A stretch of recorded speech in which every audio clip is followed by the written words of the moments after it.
Away, ladies and gentlemen, it's your boy Joey and email back at it again with more Bleach content, guys. Today we're gonna talk about Zaraki Kenpachi, guys, and his overpowered and broken Bankai, guys. So watch this video straight on until the end, guys, so you guys can learn more of Zaraki Kenpachi other abilities as well, guys. Let's get right into it. It was introduced to Zaraki Kenpachi as being one of the only member of the 13 Gotei to not be able to use his Bankai. Even though he was still tremendously strong and overpowering enough, was to be able to slay one of the 13 Gotei members in order to become captain, and also be known as one of the most powerful captain in the society. While all this time, Kenpachi did not even know the name of his Zanpakuto, Nozarashi, which have the ability to cut through anything. The name Nozarashi also means weather beaten. Name would actually be due to the condition of Zaraki Kenpachi's sword, where you can see all his past battle damage on his sword. So weather beaten is actually a pretty good name for his Bankai or his Zanpakuto. His Zanpakuto was even looking beaten up the same way from since he met Unohana in his younger days, when he had first fight with Unohana. We actually get to learn that his Zanpakuto was found a past Soul Reaper body that he had fought and had actually killed, and that is how he had obtained that sword what he have right now. We was first able to see the release of Kenpachi Bankai at the Arc chapter 669. That's when he first fought against Gerard Valkyrie. That was one of the many battles in the 1000-year Blood War arc where I was able to see the release of Kenpachi Bankai in chapter 669. That's where he fought against Gerard Valkyrie. This was one of the many battles that he had in the 1000-year Blood War arc. In chapter 502, Kenpachi had taken out 3 of the Quincy members like it was nothing, then went straight to fight the Quincy leader, Yuhabak. On arrival to the Quincy King, Kenpachi met with the second in command, and he wasn't interested in fighting him because Kenpachi only wants to fight the strongest opponents. Next, chapter 505, we can see a Kenpachi badly beaten and was dripping in blood after being beaten by the Quincy King and had lost a lot of blood. We was not able to see this battle because this battle had actually happened off screen, but it would have actually been nice to see this battle happen.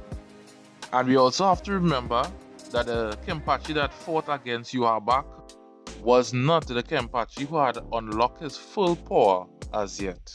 After this massive defeat, and the society was destroyed by the Quincy's newly selected captain, as he reached into power, Captain Shinshui realized that Kenpachi had a lot of potential and a lot of tremendous power hidden inside of him and needed to be unlocked. So one of his first command as being head captain, he let Unohana to go and train Kenpachi to help him unlock his full Kenpachi ability, because every one of the captains needed to be in top shape when the Quincy King come back and they have to fight against him and his other subordinates. After the battle with Kenpachi and Unohana, Kenpachi was able to talk to his sword for the first time after hearing the voice of Nozarashi and actually learn the name of his sword. After killing Unohana, it was the first time we actually get to see Kenpachi actually shed tears, and we saw him bawl out in the series. After that battle, Kenpachi was now able to move with more speed, he had gained more strength, and he have a greater bloodlust to cut down his opponents now. We was able to see his sword Nozarashi appeared before him as his past lieutenant. Let him know that with his Zanpakuto, there's nothing that he cannot cut. Then Nozarashi touched Kenpachi on his hand and let him know that what he is feeling right now is Bankai. That would be the first time Kenpachi ever experienced and felt what Bankai feels like. Then in the chapters, he was able to see Kenpachi's Shikai form. Ooh wee! His Shikai form looked real menacing. It looked like a huge axe or even a big chopper. We learned that in his Shikai state, Kenpachi is able to cut through every and anything with no problem.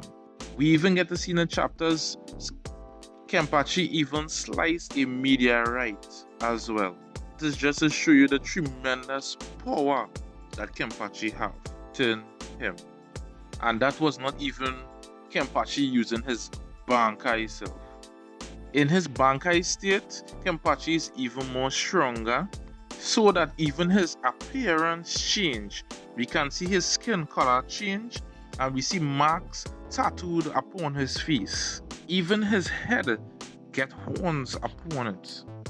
Even on the release of his Bankai, it damages and destroys the surrounding area around him. In Kenpachi Bankai form, his Zanpakuto actually shrinks from being a big chopper to a smaller chopper axe looking blade. Even his opponent didn't believe that it was Kenpachi Bankai that was being released. So his opponent, Gerard Valkyrie, actually underestimated Kenpachi and actually lost his hand. And then Kenpachi was able to slice Valkyrie in two, which looked pretty much amazing, guys. You see, Kenpachi was not able to control his full power from his Bankai, and his body got damaged real bad and his hand broke to the point that he was not able to use his right hand, and he had also come out of his Bankai form in order to fight. And we see Nozarashi come and appeared and actually apologized to Kenpachi and let him know that he had released too much of power and sorry about that. That is just to show you how powerful Kenpachi is, right? His Zanpakuto actually have to control his power, because if he releases too much, automatically his whole body will be destroyed. Until his body is able to handle his full power, Kenpachi has to hold back on how much power he releases out. That right there show you how powerful Kenpachi really is. Even when Kenpachi was in his Bankai state, Bakuya and Toshio was even shocked and a bit terrified, I would say, because they did not want to be in the area where Kenpachi was fighting when they see the extent of his power. And from the look of it, Kenpachi looked like he did not have full control of himself as well. So they really don't know if they would be cut down if they was to be around the same area with Kenpachi, because no one really know the full extent of Kenpachi's power and his abilities of his Bankai, so they would not take the chance to go in the area and get cut down. And we all know Bakuya is not easily bothered by anyone, rate 2 or their power level. So for him to be actually cautious, it had to mean that Kenpachi's power was at a level that it was terrifying.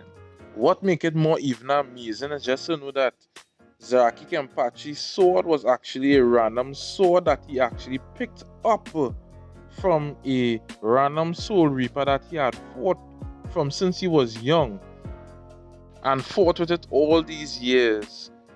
And to see it containing that level of power, that is pretty much amazing. It come like his Bankai was throwing up all his powers throughout all the years he was fighting. And now as he is able to use his Zanpakuto properly now and be able to release his Bankai, it's like his spiritual pressure that was stored into just so tremendous, it's just too powerful for even he to even handle it properly. And that will make it pretty much amazing. Even after the 1000-year Blood War arc, Kenpachi actually get to see off his back with his other lieutenants that does move with him. And in the animated series, you hopefully get to see Kenpachi be able to use his abilities. We actually get to see his Bankai release, at least something where we could get to see him be able to control his ability, which would be real good because he actually holding one of the best Bankai, I would say, in the show. If you guys like this video, guys, I hope you guys hit a like on this video and support this channel by subscribing to this channel. Comment below, guys. It's your boy Joe. You not email. I try to do daily uploads, guys. You know how it is, and I'm out. Peace.